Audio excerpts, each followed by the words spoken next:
Talks of a takeover bid for Manchester United, $6.1 billion, or £5 billion, depending on where you're following.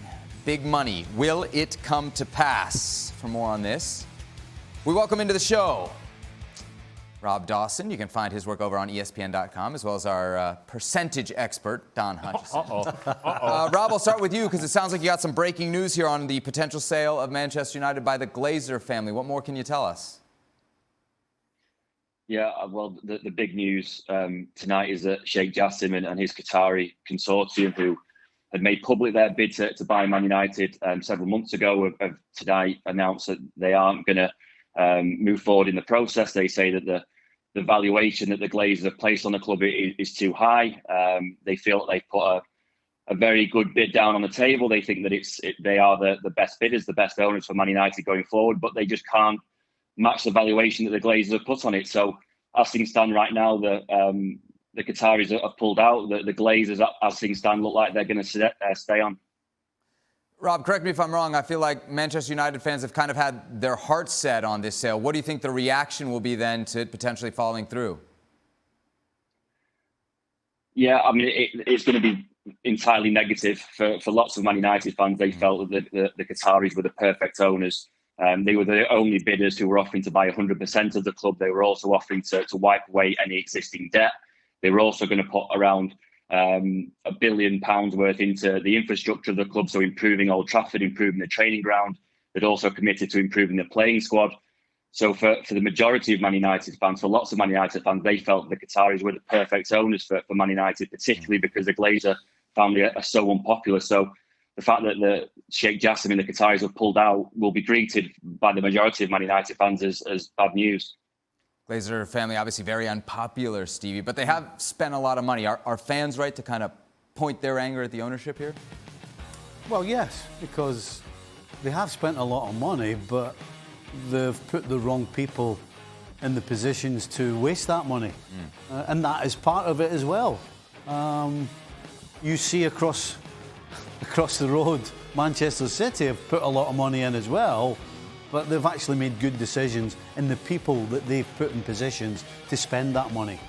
And so basically the Glazers have made too many mistakes, and they've certainly wasted a lot of money. The fact that the stadium is getting run down, the fact that they don't look as though they're going to put any money into that, as well as the training facilities, the practice facilities.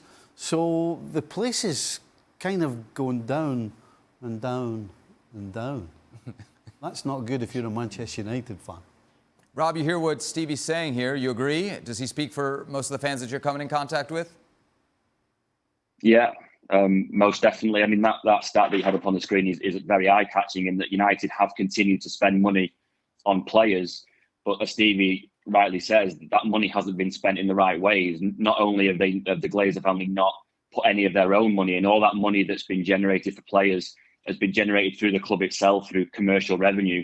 So the Glazers haven't put anything in themselves. And also they haven't put the right people in the right positions to spend that money correctly. So when you talk about all that money being spent on players, it's just been spent on players who haven't been good enough for Man United. And I don't think any Man United fan would consider the last decade to be a success by any stretch. And so you have to look at the ownership. That the owners haven't cared for that club in the way that Man United fans believe that they should have done. That they feel that an owner is a custodian of a football club, and the Glazers haven't treated it like that. They've treated it as a way to take money out, and that's the problem with Man United and where we find them at the moment, that they're playing catch up with the likes of Man City, as Stevie rightly said. There seems, Ali, like a lot of toxicity just around this situation in general. You think, just from a player perspective, forget the billion spend and all that, it would just be better to kind of have a clean slate? It's been time. It's not time now. It's been time for a while that needed to happen from Manchester United's perspective. You know, Stevie and Rob just mentioned Manchester City. And here's the issue for Manchester United. Where they may think as Manchester City as their city rival, the truth is that they are closer to Chelsea's situation than they are to Manchester City reality. They are closer to going down the path of being a mid-table team, irrelevant team, than they are to competing for anything that truly matters in the Premier League. And that in itself, when you think of Manchester United and the brand that they represent and the number of fans that they have around the world, that's a reality that you want no part of. And yet, it's certainly the feeling from the outside looking in, whether you're a player or not, you look at this and you go, mommy, this is getting worse by the minute. And just when you think, well, okay, this is the moment, we've hit rock bottom, and here we go, somebody's going to save us. No, nobody's saving you. So this is not actually rock bottom. This could potentially get worse. As for your question regarding players, you do the clean slate, right? However you go about doing it. How do you bring players in? Given what the current status of the club is and what seems to be, in the short term anyways, the future of the club. Yeah, it is a big brand, but it's a brand that right now is losing a lot of shine and luster and glow, and it's not quite the place to be that it once was. And if you don't bring players, you may have a clean slate, but how do you win matches? And it's a vicious circle that Manchester United right now just simply cannot get out of. Don, Ale used the term rock bottom. Is that too harsh? No, because they're heading in that direction. I struggle to see when I look at Man United, Sebi, where the expertise is. And I don't know where the expertise is at the top. A top-class sporting director. The expertise is Erik ten Hag. I can see that. But I think you can see the strain on his face that he's trying to fight so many battles since the start of the season. You know, Ali there mentioned Man City. I mean, my team, Newcastle, were brand new owners. They've completely turned it around and are going in the right direction. So there's so many teams in the Premier League, like the Aston Villas of this world, trying to get closer to the top four, where you watch Man United, this juggernaut, or should be a juggernaut of a football club, because they're huge. They're sinking, and there's no expertise there. And Erik ten Hag, the manager, is trying to buy good players. He's trying to get good characters. But parking all the stuff that's going on off the field, they're not a good side to watch, Sebi. I worked on the game against Crystal Palace when they lost 1-0. I worked on the Brentford game when they were 1-0 down until Scott McTominay scored a couple of goals. If they had lost that, it would have been probably rock bottom. But you're looking at a club now where you watch them thinking, where's the direction?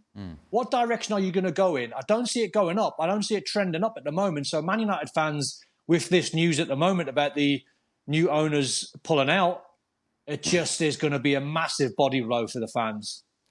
Rob, Don makes an interesting point there. Where is the football expertise at Manchester United? Well, I think Don has hit the nail on the head. The one football expert they've got there is Erik ten Hag. The Glazers have had opportunities in the past to bring in experts. They'd had a chance when they redid the structure of the club to bring in a football director and a technical director. What they did is chose to appoint people who were already there in John Murtagh. He's a football director. Darren Fletcher is a technical director. You know, Darren Fletcher was a great servant for Man United, a great footballer who Don will know very well, but wasn't trained in that kind of position, in that senior management position. The feeling among fans at the time when the club was restructured is that you should be looking outside for these top appointments, that you go and get the best football director that there is in football and bring him to Old Trafford. You go and get the best technical director in the world and bring him to the club, and that's just not what they did. So you're in a situation now where you've got Erik ten Hag, who as Don rightly says, is battling against an awful lot now to try and get Man United back on track. He's trying to be the manager. He's trying to be the coach. He's trying to be the recruitment department.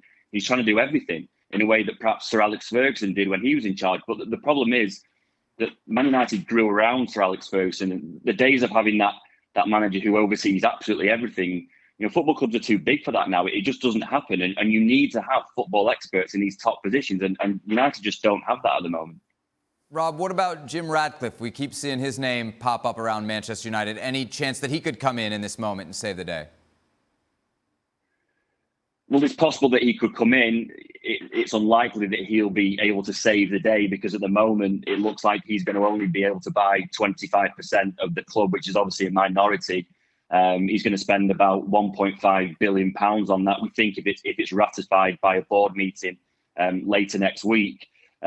Obviously, if he comes in owning 25%, that means that the Glazers would still be in majority control of the club, which is really a disaster for the fans, because this whole process, the fans have of hope that the Glazers would walk away and that they would have new ownership and new direction and new hope. And at the moment, that just doesn't look like it's going to happen. The interesting thing about Jim Ratcliffe's bid is that even though it's only for 25%, there are talks ongoing about what kind of influence he would have. Would he be just a sleeping partner to put money in to redevelop the stadium and the training ground? Or would he have some kind of bigger influence? Would he be able to sort of make decisions on the sporting side? Would he be able to rip up the recruitment department and put his own men in there? Obviously, all those questions are only going to get answered if and when Sir Jim Ratcliffe comes in. For Man United fans, I think at the moment, obviously they had hoped that they were going to have a clean slate with a brand new owner. It looks as if this is the next best thing. Jim Ratcliffe may only start with 25%, but certainly his long-term aim is to take over the club fully in the future.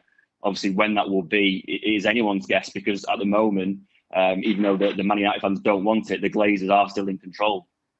Rob, let's stick with Manchester United. I was on our website earlier, saw a story about Jadon Sancho potentially leaving the club. What more details can you give us? Well, I mean, we've just spent 5 minutes talking about mess at Man United, and this is another mess at Man United.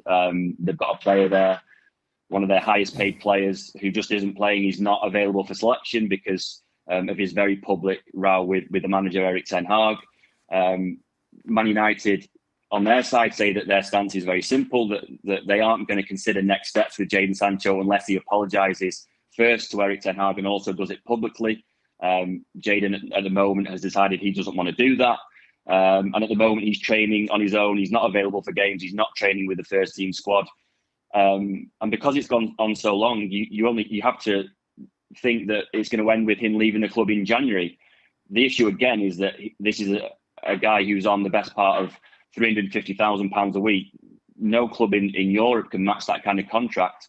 So where's he going to go? The top clubs in Europe aren't going to want him. So again, United are left in a situation where they may have to facilitate his move by paying some of his wages. Again, it's just another situation that Man United don't want, and a situation Erik ten Hag could do without. He's been linked to Juventus and Dortmund most recently. Don, how would you advise Jadon Sancho in this moment? Oh, I'd sit him down and just tell him to apologise. Even if you're not sincere, just tell him to act the part.